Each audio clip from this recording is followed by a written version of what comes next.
Hello मेरे प्यारे बच्चों, कैसे हो आप लोग। आई होप कि आप लोग बहुत अच्छे होंगे। तो जैसा कि जान रहे हैं आप कि हम आप लोग को क्लास 9, 10 और 8 का एनसीईआरटी का मैथ हम आप लोग के साथ सॉल्व कर रहे हैं। तो आज का जो हम वीडियो लेके आए हैं वह है क्लास 8 का।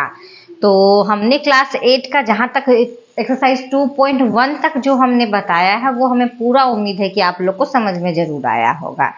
अगर कहीं कोई दिक्कत हो तो हमें बताइएगा ज़रूर।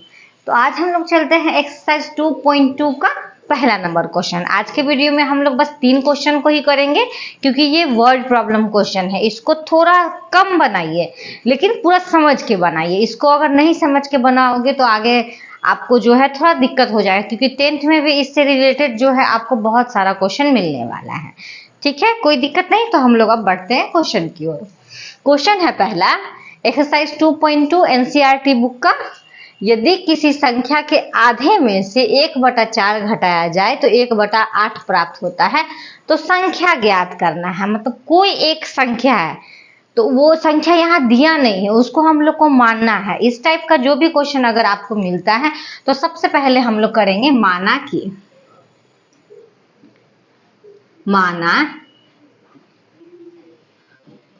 संख्या बराबर x। ठीक है, क्या मानेंगे हम लोग, जैसे हम बता रहे हैं आप लोग ध्यान से सीखिए। जो भी निकालने के लिए बोल रहा है वो तो हमको दिया नहीं है, संख्या हमको पता नहीं है, इसलिए हम लोग अपना मन से मानते हैं संख्या बराबर x।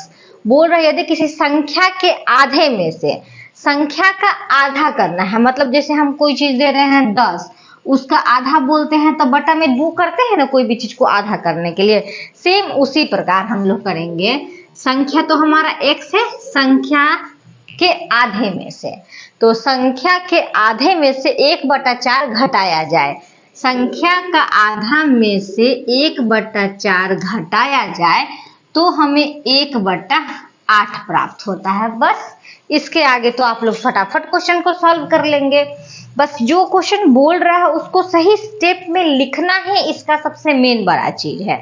जिसको यह समझ के लिखने आ गया, समझ जाइए उसको, तो ये आगे अलजेब्रा बन ही जाना है। ठीक, कोई दिक्कत नहीं। फिर से समझाएं, चलिए एक बार और समझाते हैं।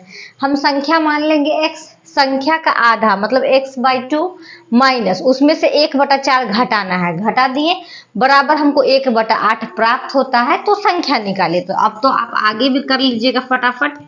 तो 1/8 माइनस को उधर लेके गए तो हो गया 1/4। तो x/2 इक्वल टू 8, 4 का लघु उत्तम हो गया 8, 1 प्लस 4 दूनी 8।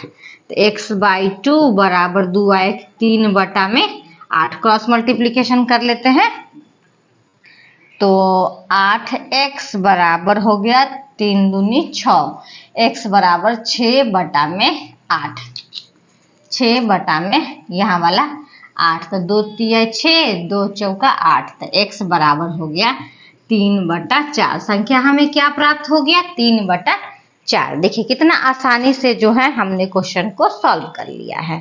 ध्यान से देख लीजिए आप लोग, बहुत ही आसान क्वेश्चन था। तो अब हम लोग चलेंगे, अगर समझ में आ गया होगा तो आगे बढ़ते हैं। तो इसके लिए हम लोग चलते हैं क्वेश्चन नंबर 2 की ओर। तो अब देखते हैं हम लोग क्वेश्चन नंबर 2।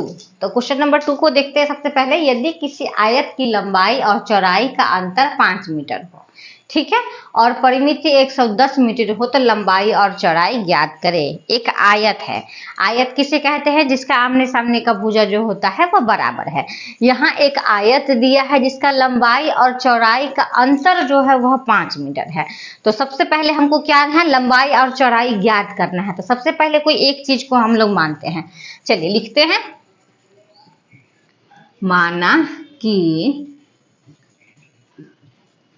आयत की लंबाई बराबर x।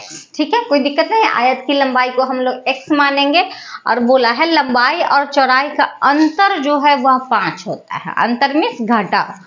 अब यहाँ पे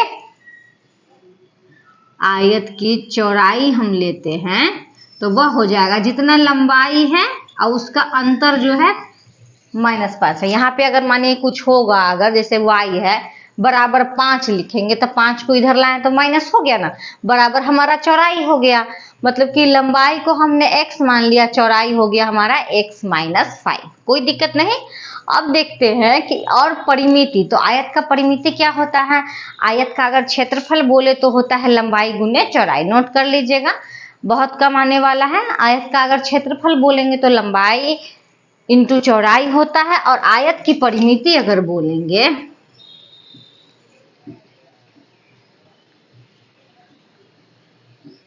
तो आयत की परिमिति होता है 2 इंटू लंबाई जोड़ चौड़ाई। ठीक है, क्या होता है इसको पहले याद रखेंगे। आयत की परिमिति बराबर होता है 2 इंटू लंबाई जोड़ चौड़ाई। क्या होता है आयत की परिमिति? 2 इंटू लंबाई जोड़ चौड़ाई। ठीक है, बहुत ध्यान से देखिएगा क्वेश्चन को। तो आयत की परिमिति दिए हुए है हमको 110, तो 110 आयत की परिमिति जैसे जैसे बता रहे हैं वैसे वैसे देखते चलिए। आयत की परिमिति के जगह पर 110 बराबर 2 इंटू लंबाई मेरा क्या है भाई? तो हमारा x है, चौड़ाई हमारा क्या है? तो x माइनस 5 है। ठीक, कोई दिक्कत नहीं। अब इसको सॉल्व करते हैं थोड़ा सा। इंटू ब्रैकेट को हटाएंगे सबसे पहले, तो ये प्लस x और प्लस माइनस माइनस 5। कोई दिक्कत नहीं। यहाँ 2 ब्रैकेट था तो एक ब्रैकेट को हमने सॉल्व किया। 110 बराबर 2 इंटू एक x कितना हो गया? 2x और माइनस 5। ठीक है, अब इसको हम लोग मल्टीप्लाई करेंगे, ब्रैकेट दिया हुआ है तो 2 दूनी 4x माइनस 5 दूनी 10। कोई दिक्कत नहीं। अब हम यहाँ चर वाला ये x वाला है, ये बिना x वाला है, ये दोनों को एक साथ करते हैं तो 110 ये माइनस है तो ये इधर आके क्या चीज हो जाएगा? प्लस हो जाएगा। बराबर में हो जाएगा क्या? 4x। ठीक है, तब इसको सॉल्व करते हैं हम लोग। तो 4x बराबर हो गया हमारा 120। तो x बराबर क्या हो जाएगा? 120। ये आ गया हमारा नीचे 4, 4 तिया 12। x बराबर हो गया हमारा 30। ध्यान दीजिएगा थोड़ा सा, यहाँ पे 110 दिया हुआ है, यहाँ हमारा लंबाई ये था, चौड़ाई हमारा x माइनस 5 था, तो ब्रैकेट से हमने निकाल दिया। फिर 2x यहाँ पे 2x हो गया, माइनस 5 का माइनस 5 गुना किए, 2 दूनी 4, ये 5 दूनी 10, ये माइनस में था इधर आके हो गया प्लस में। तो प्लस में तो 110 10 हो गया हमारा 120, और फिर x से कट के तो 4 तिया 12, तो ये तो हमारा लंबाई आ गया। ये हमारा लंबाई आया, तो चौड़ाई बराबर क्या होगा? चौड़ाई दिया है यहाँ हमने माना है x minus 5, x minus 5, x के जगह पे हम लोग लिखेंगे 30 और माइनस 5 बराबर 25। मतलब लंबाई हो गया हमारा 30 और चौड़ाई हो गया हमारा 25। ये हो गया हमारा इसका सॉल्यूशन। देखिए कितना आसानी तरीके से आराम से बनाइएगा तो आपको आसानी से समझ में आ जाएगा, कहीं से भी कोई दिक्कत नहीं होगा। देखिए कहीं भी अगर कोई दिक्कत हो तो हमें कमेंट में ज़रूर बताइएगा, और पूरा वीडियो को ज़रूर देखिए, और कैसा आप लोग को समझ में आ रहा है वो लाइक और सब्सक्राइब करना तो बिल्कुल मत भूलिए। तो अब चलते हैं हम लोग क्वेश्चन नंबर 3 की ओर। तो हमने क्वेश्चन नंबर 1 और 2 एक्सरसाइज 2.2 क्लास 8 का जो है सोल्यूशन कर लिया है। हमें पूरा उम्मीद है कि आप लोग को समझ में भी आया होगा। तो क्वेश्चन नंबर 3 देखते हैं। चीनी के मूल्य में 25% की वृद्धि होने पर अब 1 केजी चीनी का मूल्य 32 रुपया है। तो प्रारंभ में चीनी का मूल्य केजी ज्ञात करें। तो प्रारंभ में चीनी का मूल्य, यहाँ चीनी का मूल्य निकालना है, तो जो निकालना है उसको सबसे पहले हम लोग मानेंगे। तो लिखेंगे माना चीनी का प्रारंभिक मूल्य।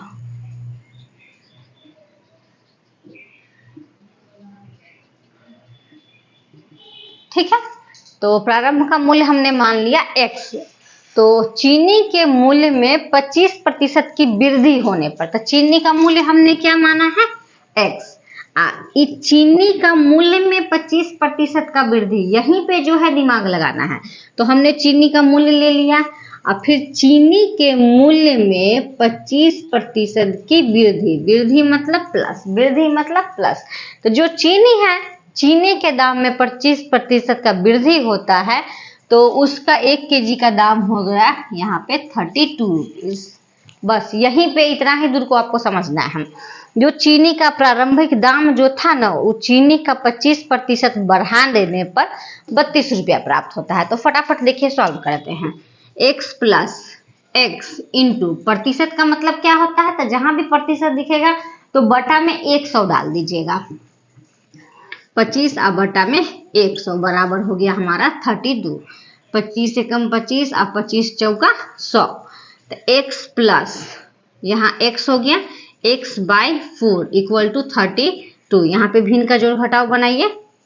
तो 4x और प्लस 4x बराबर 32। 4 और 1 हो गया 5x बटा में 4 बराबर में हो गया 32। क्रॉस मल्टीप्लिकेशन करेंगे तो 5x बराबर 4 दूनी 8 और 4 दिया 12। तो x बराबर हो गया 128 और बटा में 5। तो हो सकता है कि आपके आंसर में जो है पॉइंट में कहीं अगर दिया हुआ होगा तो इसको हम नीचे वाला को ऊपर से भाग करेंगे। तो 5 दूनी 10, 2 बच गया, 5 सत्ते 2, 25 25, 3 5 36। ये जो हमने भाग दिया है ऐसे देख सकते हैं आप 1 to 8 का। 5 दूनी 10, 25 25, 0.0, 5 36। ठीक है, यह जो हो गया हमारा चीनी का प्रारंभिक मूल्य क्या हो गया, चीनी का प्रारंभिक मूल्य हो गया हमारा 25.6। ये हो गया हमारा चीनी का दाम। देखिए कुछ नहीं, जहां प्रतिशत है वहां बटा में 100 देंगे, काट कर देंगे।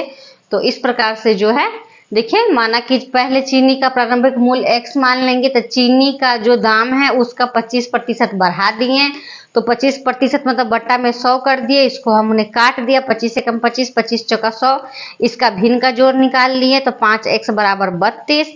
क्रॉस मल्टीप्लीकेशन करके हमने जो है चीनी का मूल्य निकाल दिया है। देख लीजिए अच्छे से।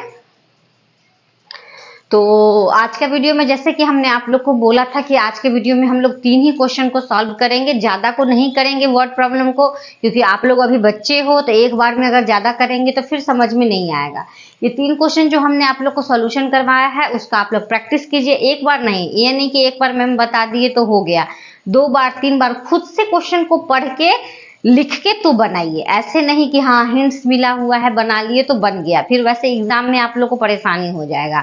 कुछ दिन बाद अगर फिर दूसरा क्वेश्चन को देखेगा ना, फिर से इसको देखेगा तो भूल जाइएगा। इसलिए खुद से क्वेश्चन को पढ़ के खुद से लिखिए, फिर सॉल्यूशन कीजिए, तो आपको एकदम अच्छे से आ जाएगा। ठीक है, कोई दिक्कत नहीं। तो आज के वीडियो को हम यहीं पे समाप्त करेंगे। अगर आपको मेरा बताया हुआ तरीका अगर समझ में आ रहा है तो प्लीज चैनल को लाइक सब्सक्राइब कीजिए, जितना ज्यादा से ज्यादा हो सकता है अपने दोस्तों के साथ शेयर कीजिए। तो चलिए फिर मिलते हैं हम लोग नेक्स्ट क्वेश्चन लेके नेक्स्ट वीडियो में। तब तक के लिए धन्यवाद।